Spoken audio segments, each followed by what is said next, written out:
Hello बच्चों, so once again welcome back in the concept builder series of class 11th। आज की lecture video में बात करने वाले हैं ब्रांचेस और सब field of accounting. So let's begin and start the topic. So आज हम क्या बात करने वाले हैं? ब्रांचेस और सब फील्ड ऑफ अकाउंटिंग। ओके, पहले तो जानते हैं कि ब्रांचेस क्या है और क्यों ब्रांचेस की जरूरत पड़ी। देखो, हम बोल सकते हैं कि management nowadays require various types of information। देखो, पहले इतना फास्ट चेंजिंग वर्ल्ड नहीं था, तो बहुत सारे इंफॉर्मेशन की जरूरत नहीं थी, डिसीजंस कम लेने पड़ते थे, तो एक दो अकाउंट होने से भी काम चल जाता था। लेकिन अभी इंफॉर्मेशन, बहुत सारी इंफॉर्मेशन चाहिए, वैरायटी ऑफ इंफॉर्मेशन चाहिए, because management has to take a lot of a number of decisions. So management nowadays requires various types of informations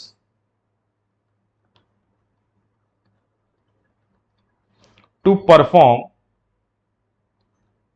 its functions more efficiently.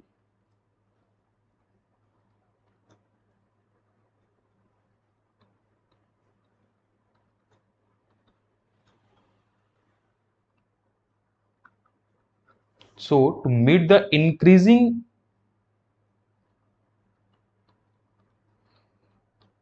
requirement of management,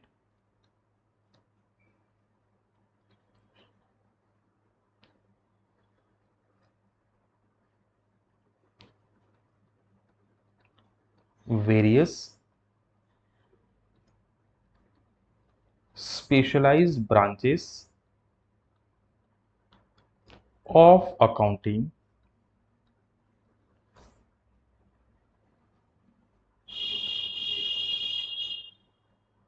have came into existence। सो मैंने ये बताया कि management, आज के दिन में management को बहुत टाइप की इंफॉर्मेशन चाहिए, वैरायटी ऑफ इंफॉर्मेशन चाहिए। पहले इतना फास्ट चेंजिंग वर्ल्ड, इतना फास्ट चेंजिंग इन्वायरमेंट नहीं था, अब बहुत सारा वैरायटी ऑफ इंफॉर्मेशन चाहिए। दैट्स वाई बहुत सारे ब्रांचेस ऑफ अकाउंटिंग एग्जिस्टेंस में आए, और ये सारे ब्रांच ऑफ अकाउंटिंग ये हैं। जो सबसे ओल्डेस्ट ब्रांच ऑफ अकाउंटिंग है, that's called financial accounting. Second one cost accounting, management accounting, social responsibility accounting and human resource accounting. इसके अलावा और भी हो सकता है, जिसको हम बोल सकते हैं टैक्स अकाउंटिंग,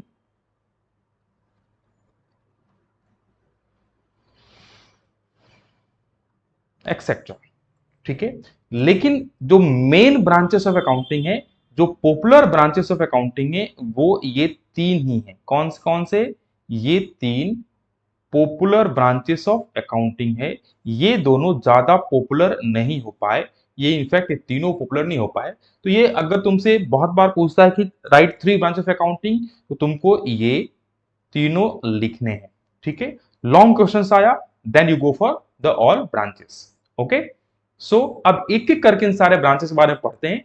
सबसे पहला ब्रांच है that is called financial accounting. अब अगर तुम ध्यान से देखोगे तो इस पिक में एक आदमी क्या कर रहा है? फाइनेंशियल स्टेटमेंट बना रहा है। यही मेन काम है फाइनेंशियल अकाउंटिंग का। तो फाइनेंशियल अकाउंटिंग, जो कि ओल्डेस्ट ब्रांच ऑफ अकाउंटिंग है, ये ओल्डेस्ट ब्रांच ऑफ अकाउंटिंग है, ये सबसे पुराना ब्रांच ऑफ अकाउंटिंग है। और इस ब्रांच ऑफ अकाउंटिंग का तीन मेन काम है। कितने? फटाफट बताओ। तीन मेन काम है। नंबर वन, जितने भी ट्रांजेक्शन हैं उन ट्रांजेक्शन को सिस्टमेटिकली रिकॉर्ड करना। नंबर वन क्या? ट्रांजेक्शन को सिस्टमेटिकली रिकॉर्ड करना। नंबर टू, ऑपरेटिंग रिजल्ट पता करना, बिजनेस का ऑपरेटिंग रिजल्ट यानी कि profit loss. And number three, financial position जानना। सो फटाफट मुझे बताओ, तीन मेन काम क्या है? नंबर वन, ट्रांजेक्शन्स को सिस्टमेटिकली रिकॉर्ड करना, ऑपरेटिंग रिजल्ट पता करना। कैसे पता करें operating result? Profit and loss बना के, प्रॉफिट लॉस अकाउंट या फाइनेंशियल स्टेटमेंट बना के। एंड थर्ड नंबर इज हमारे फाइनेंशियल पोजीशन को पता करना, यानी कि बिजनेस के पास एसेट्स कितनी है, डेब्ट कितना है, नेटवर्थ कितना है, ये सारा पता करना, ये काम है फाइनेंशियल अकाउंटिंग का। सो अब एक बार देख लेते हैं definition. It is concern with, यानी करता क्या है ये। तो पहला जो मैंने बताया, रिकॉर्डिंग ऑफ ट्रांजेक्शंस करता है ना, सिस्टमेटिक रिकॉर्डिंग ऑफ ट्रांजेक्शन, ये पॉइंट नंबर 1 हुआ। इन कहां करता है, फाइनेंशियल बुक में। In order to find out, क्या काम है, ऑपरेटिंग रिजल्ट को पता करना, ये सेकंड पॉइंट है, दैट इज प्रॉफिट लॉस पता करना। कैसे पता करेगा, प्रॉफिट लॉस अकाउंट या फाइनेंशियल स्टेटमेंट बना के। As well as financial position पता करना, ये इसका तीसरा काम है। यानी कि फाइनेंशियल अकाउंटिंग का 3 मेन काम है। पहला, maintaining systematic record of financial transactions। दूसरा मेन काम क्या है, फाइंडिंग या ascertaining प्रॉफिट और लॉस ऑफ बिजनेस। तीसरा काम है assessing financial position. What is financial position, ये चेक करना कि एक बिजनेस के पास टोटल एसेट्स कितना है, उसके पास टोटल डेप्ट यानी कि लायबिलिटीज कितना है, और नेटवर्थ कितना है। देखो हर बिजनेस मैन दो चीजें करता है, एक तो प्रॉफिट कमाता है, प्रॉफिट कमा के क्या करता है, वो बहुत सारा प्रॉपर्टीज एसेट बनाता है। तो ये चेक करना कि लास्ट बैलेंस शीट डेट में, लास्ट ईयर और इस ईयर में मेरे एसेट्स में कितनी बढ़ोतरी हुई, मेरी पोजीशन क्या है, इस साल कहीं मैंने ज्यादा कर्जे तो नहीं ले लिए, मेरे पे ज्यादा डेप्ट तो नहीं चढ़ गया, और मेरा नेटवर्थ कितना है, ये सारा स्टडी करना ही इसको बोलते हैं फाइनेंशियल पोजीशन पता करना। इसके लिए हम ये कैसे पता करते हैं, इसके लिए हम बनाते हैं बैलेंस शीट, जिसको हम फाइनेंशियल सॉरी जिसको हम पोजीशन स्टेटमेंट भी बोलते हैं। और ये यानी कि प्रॉफिट लॉस कैसे निकालते हैं, तो ये हम पता करते हैं प्रॉफिट एंड लॉस अकाउंट या इनकम स्टेटमेंट बना के। ठीक है, और ये हम कहां रिकॉर्ड करते हैं, तो ये रिकॉर्ड करते हैं जर्नल में, सबसे बुक में, इन सब में। तो उम्मीद है यहां तक कोई डाउट नहीं है, समझ मेरी बात आई। Yes sir. जो सेकंड ब्रांच ऑफ अकाउंटिंग है that is called cost accounting. अगर तुम ध्यान से देखोगे इस पिक को, तो तुम एक फैक्ट्री दिख रहा है, एक आदमी, इस फैक्ट्री में हम प्रोडक्शन कर रहे हैं। अब एक बिजनेसमैन ये भी जानना चाहता है कि जो प्रोडक्ट मैंने बनाया उस प्रोडक्ट की कॉस्टिंग कितनी है, यानी प्रोडक्ट ऑफ कॉस्ट जानना चाहता है, नंबर 1। नंबर 2, ये जानना चाहता है कि मैं इस खर्चे को कैसे कंट्रोल कर सकता हूं, और मेरा कहां पर कितना खर्चा लगा। इन सबको कैलकुलेट, इन सबसे रिलेटेड जो अकाउंटिंग है दैट्स कॉल्ड कॉस्ट अकाउंटिंग। यानी कि कॉस्ट अकाउंटिंग बेसिकली एक ऐसी ब्रांच ऑफ अकाउंटिंग है जो एसरटेन करती है, जो ये कैलकुलेट करने में हमें हेल्प करती है कि हमारा प्रोडक्ट बनाने में कॉस्ट पर यूनिट या टोटल कॉस्ट कितना लगा, नंबर 1। नंबर 2, कॉस्ट कैसे कंट्रोल कर सकते हैं। नंबर 3, कॉस्ट कहां कितना लगा, यानी कॉस्ट एनालिसिस। तो ये भी 3 चीज से कंसर्न है। नंबर 1, अकाउंट कॉस्ट अकाउंटिंग क्या है, एक process of accounting for cost है, यहां पर हम कॉस्ट की अकाउंटिंग करते हैं। एक सिस्टमेटिक प्रोसीड्यूर है फॉर डिटरमाइनिंग, क्या डिटरमाइन करना, unit of cost of output और सर्विसेज, यानी कि कॉस्ट ऑफ प्रोडक्ट एसेटेन करना, और मैनेजमेंट को हेल्प करना कंट्रोल द कॉस्ट में। यानी कि ये भी किससे कंसर्न है, कॉस्ट अकाउंटिंग क्या है, एक ऐसा branch of accounting which is concern with number 1,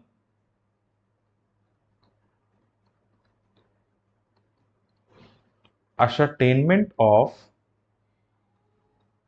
cost of product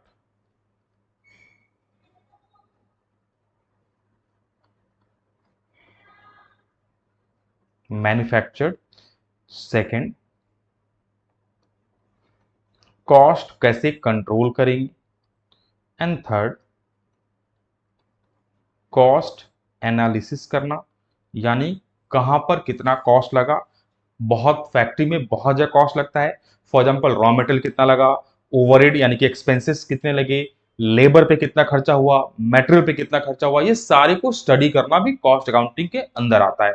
सो फटाफट बताओ कॉस्ट अकाउंटिंग क्या है। एक ऐसा ब्रांच ऑफ अकाउंटिंग जो तीन चीजों के बारे में बताता है। Number one, cost ascertainment of cost of product. Number two, cost control. Number three, cost analysis. जल्दी जल्दी फटाफट। नंबर वन क्या था, ascertainment of cost of product. Number two क्या था, cost control. And number three क्या था, cost analysis. Similarly financial accounting क्या था, जल्दी से रिकॉल करते हैं। फाइनेंशियल अकाउंटिंग क्या था, एक ऐसा ब्रांच ऑफ अकाउंटिंग जो सबसे ओल्डेस्ट ब्रांच ऑफ अकाउंटिंग है। तीन चीजें वो भी करता था। Number one, recording of transaction. Number two, ascertainment of profit loss. And number three, ascertainment और असेसमेंट ऑफ फाइनेंशियल पोजीशन। तो समझ में आया दोनों। Let's move forward. अब आते हैं मैनेजमेंट अकाउंटिंग। देखो बिजनेस में जो मैनेजमेंट होता है उनको बहुत सारे डिसीजंस लेने होते हैं जो मैनेजमेंट होता है। तुम आगे बीएससी में पढ़ोगे या पढ़े रहोगे, तीन लेवल ऑफ मैनेजमेंट होता है, top level, middle level and lower level. Management कौन होता है, वो सारे लोग जो बिजनेस को रन करते हैं, है ना, उनको हम बोलते हैं मैनेजमेंट।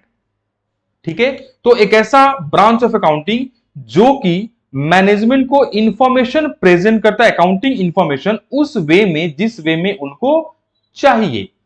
ठीक है, अगर मान लो सपोज तुम्हारे पास एक एक पर्सन आया जिसे लॉन्ग टर्म लोन तुमसे चाहिए, या एक आदमी है जिसको तुम्हें शॉर्ट टर्म लोन देना है, तो दोनों में बैलेंस उसके एसेट लायबिलिटीज ही हम देखने वाले हैं, लेकिन दोनों में इंफॉर्मेशन डिफरेंट देखने वाले हैं। अगर मान लो कोई तुमसे उधारी में सामान मांग रहा है, जो हम उधारी सामान कितने दिन के देते हैं, एक दो या हार्डली 3 महीने के लिए, तो हम उसकी शॉर्ट टर्म पोजीशन देखेंगे, उसके हम करंट एसेट करंट लायबिलिटीज देखेंगे। लेकिन अगर कोई लॉन्ग टर्म हमसे डील करने वाला है तो उसके हम फिक्स्ड एसेट या लॉन्ग टर्म सॉल्वेंसी देखेंगे। ये थोड़ा हेवी वर्ड है, तुम आगे चल के पढ़ो तो तुम्हें ज्यादा समझ में आएगा। व्हाट आई मीन टू से, अब मैनेजमेंट अकाउंटिंग क्या करता है, उसी बैलेंस शीट से वो इंफॉर्मेशन पिक करके मैनेजमेंट को प्रेजेंट करता है जिसको उनकी जरूरत है। जैसे देखो मान लो बहुत सारे एसेट्स हैं, ठीक है, बहुत सारे हैं, लेकिन ये क्या करेगा, ये रिक्वायर्ड है, ये पुट कर देगा मैनेजमेंट को। ठीक है, तो ये क्या है, एक ऐसा ब्रांच ऑफ अकाउंटिंग है जो इंफॉर्मेशन को प्रेजेंट करता है। किसको, अकाउंटिंग इंफॉर्मेशन को ही प्रेजेंट करता है। ये फाइनेंशियल कॉस्ट से इंफॉर्मेशन लाता है और प्रेजेंट करता है मैनेजमेंट को, सो दैट वो बेटर डिसीजन ले पाए। कैसे प्रेजेंट करता है, उस वे में जिस वे में उनको चाहिए।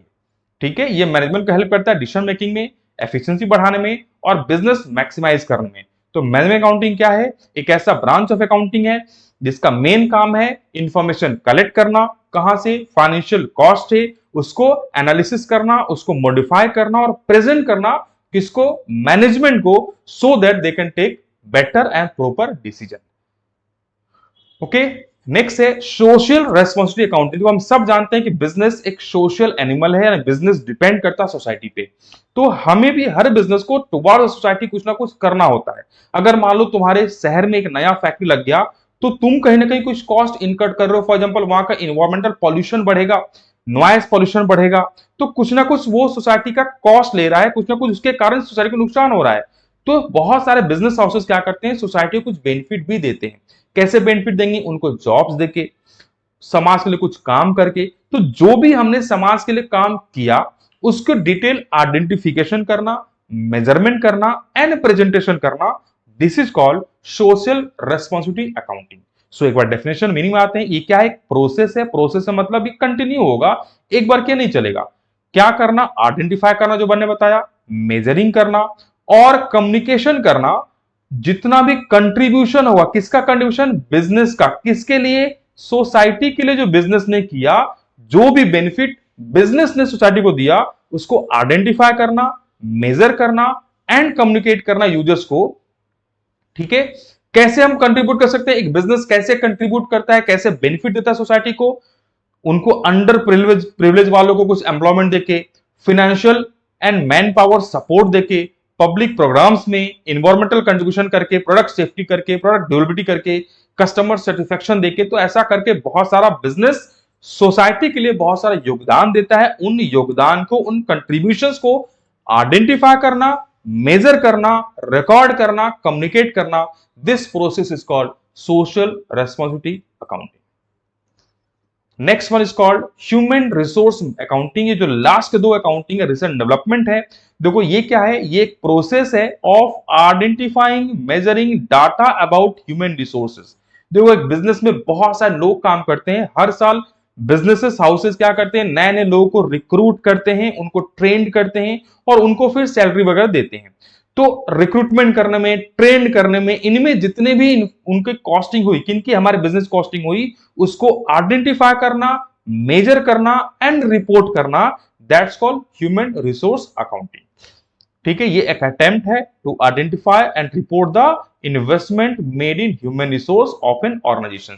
एक ऑर्गेनाइजेशन में जितने ह्यूमन रिसोर्सेज हैं, जितने ह्यूमन बीइंग हैं, उनको ट्रेंड करने में, उनको सिलेक्ट करने में, रिक्रूट करने में जितने भी खर्चे हुए, उस खर्चों को रिकॉर्ड करना एंड उसको प्रेजेंट करना, ये हमारा जो कन्वेंशनल अकाउंटिंग प्रैक्टिसेस है, जैसे कि फाइनेंशियल कॉस्ट, वो वहां पर हम नहीं करते हैं। तो ह्यूमन रिसोर्स अकाउंटिंग क्या है? A term applied by accountancy profession to quantify the cost and value of employees of their employing organizations. एक ऑर्गेनाइजेशन में जितने भी एम्प्लॉइज हैं, उनका, उसमें जितने भी एम्प्लॉइज हैं उनको हायर करने में, उनको ट्रेन करने में, इसमें जितने भी खर्चे आते हैं उनको क्वांटिफाई करना, उनको मेजर करना, आइडेंटिफाई करना एंड रिपोर्ट करना, this is called human resource accounting. So that's all by branches of accounting. But remember, most popular branches कौन से हैं? तीन ही हैं, cost, financial and management. So see you in next video. अगर आपको वीडियो यूजफुल लगे, so like, share and subscribe the channel. Thank you.